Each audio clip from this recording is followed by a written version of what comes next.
Misaka og 50% ang kaso sa rabies sa iro sa Dakbayan, Sugbo nga gihulagway sa DVMF nga alarming. Samtang gihusgan karon syudad ang pagparehistro sa mga binuhing hayop isip kabahin sa responsible pet ownership. Anong report?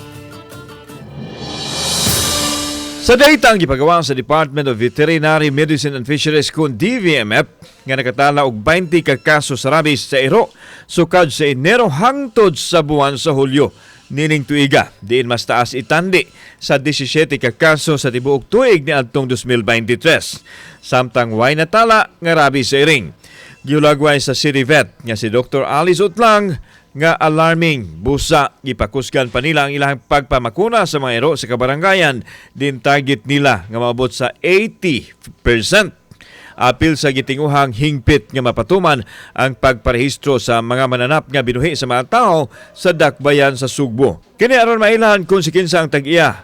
Aron usab may manubag sa mga panghitabo nga naglambigit sa mga iro, iring ug uban pang mga hayop. Kung di na nato mag-hit ang 80% nga mabakunahan, posible gyud, dakong posible nga masudlan ang atong barangay. Aron dili na mo sanay pa ang mga iring ug iro nga latagawon, padayon ang pagpangapon ug paglaygit sa mga hayop. Gibuksan usab sa DVMF ang ilang animal clinic nga moatiman sa mga iro ug iring nga problema sa ilang panglawas.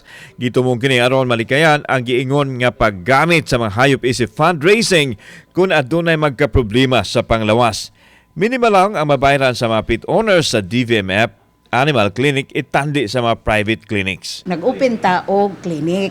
Aron wa na sila imbis na doon na sa private nga dili ka wa man dai siya ikabayad, dili lang sa ato Kauban si Godfrey Rillian, ako si Alan Domingo. Balitang Bisdak.